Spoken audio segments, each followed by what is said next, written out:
Today on Marc's 2 Cents, I'm Marc Dominant, and we're talking all about how to fix your lawn and is it too late by the end of October to do anything about it? Well, my answer is no. And the biggest reason is it's not too late because lawns, our weather these days are just crazy. We really should have been seeding a month or so ago. For those of you who were repairing patches in the yard, it wasn't too late. But for many of us, the lawns were brown. We only got rain a couple weeks back. Lawns really started perking up and outgrowing and overall looking great. The problem was I'm also finding that grubs, because of the delay in the drought, they delayed their hatching, or we just didn't notice the damage. But it was only just yesterday, and that was like the third week in October, that I got my first call for crows ripping up sod and getting in there and really doing grub damage. And it's been expected. The last time we went through a really dry period, grubs just, I don't know if they delay their hatching or if they just don't develop as fast because the grass is dormant, so there's less roots to eat. But nonetheless, and I notice that in seasons when we have a lot of drought, the grub damage comes on later. And those little baby grubs are hatching in the summer. They got to go from little grubs to really big grubs before winter sets in. So now we need to go and figure out what to do about it. So I'm for seeding in the fall. Farmers have done it for years of going out before winter set in and overseeding their fields and just let the snow go through. But for me, lawns especially have been getting beat up these last few years.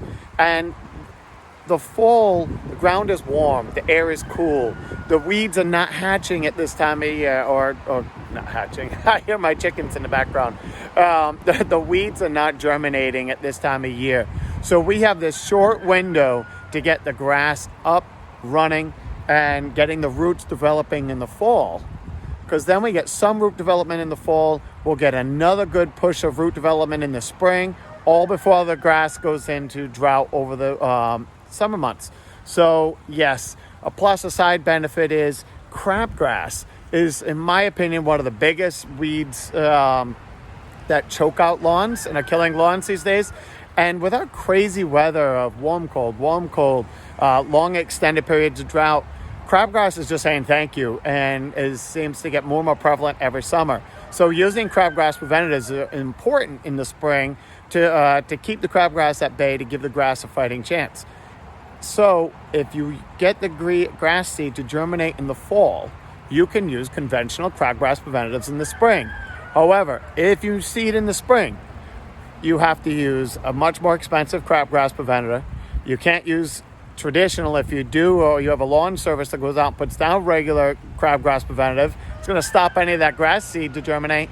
Plus, in the spring, we are all guilty of it. We sell 3/4 of our grass seed in the spring. However, I know when we start off in the spring and the grass is all brown, we pay attention. We get out there, we clean it, we renovate it, and then we let it sit for the winter. For the summertime. The problem is we pay attention when it's brown. So when we're out there in spring, we clean it, we water it, we baby it. 4th of July comes around, we all start mentally checking out and going into summer mode and enjoying summer activities, and that grass was green. But we forget that was a baby grass that we had just planted a month before. Then we check out and we leave it to go through the summer drought on its own. And I'd say 90% of the customers are back in the fall renovating their lawn or saying our grass seed is bad. It's not bad. If you're going to seed in the spring, you can do it. You just have to be committed to staying on a good program all summer long. And my opinion is you're going to be committed to watering your lawn once or twice a week, because even on my own lawn, I did it last fall. I'm going to show you in a second. This lawn was going through and we renovated it in the fall, and it turned around.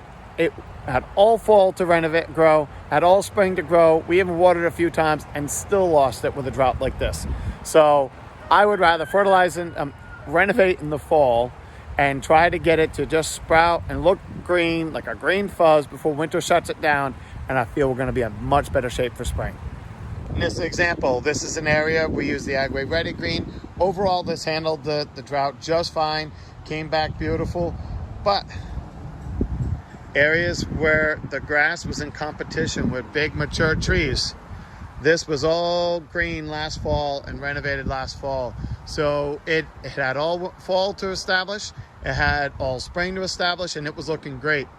However, with the fact that it's a shady area, and we hit the drought that we had this year, and all these big mature trees, the grass stood no chance against the root system. So you get a drought like this, and even though that had 2 growing seasons, we're back at renovation again this fall. Okay, so the steps when you're renovating a lawn, the first thing I do is cut the grass short. So whether it's grass or weeds, get all that out of the way, almost scalp it, get it down as short as you can, and get that out of the way.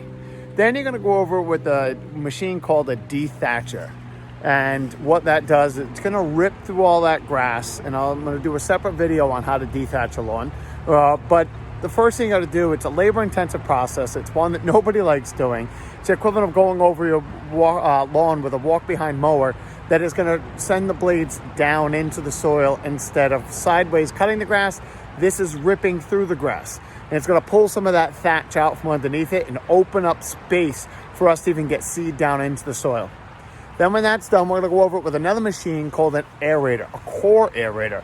So not something you're running behind a lawnmower, putting these little, a tow behind mower, putting little spikes in the ground. Not a fan of those. I feel they actually compact the soil more than aerate the soil. With an aerator, we're trying to alleviate compaction. And it takes these little plugs right out of the soil. Almost looks like goose poop all over your yard.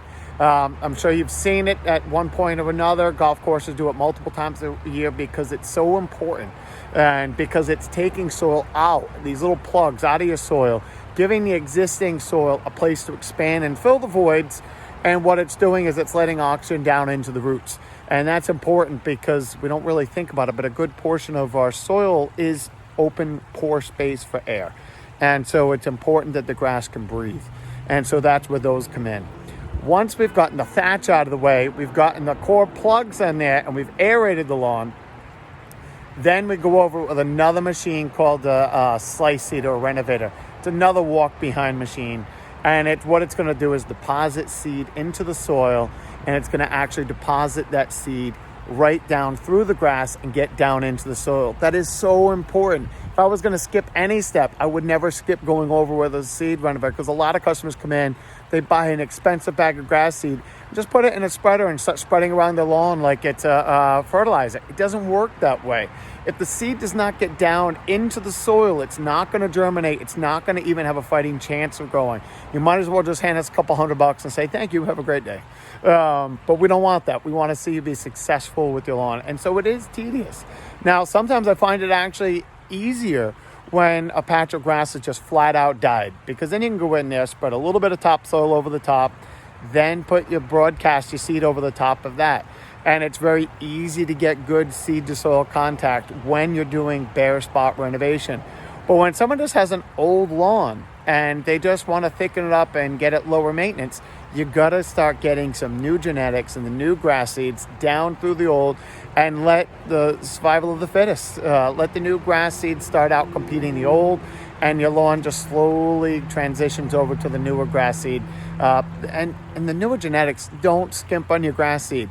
Lawns are just getting so beat up. And so having the best quality seed you can in there is going to dictate for the next 10 years how much fertilizer and chemicals you need to put on it. So hope that helps, and we're going to dive into each step as we go along and get the kids back to work cleaning up the yard.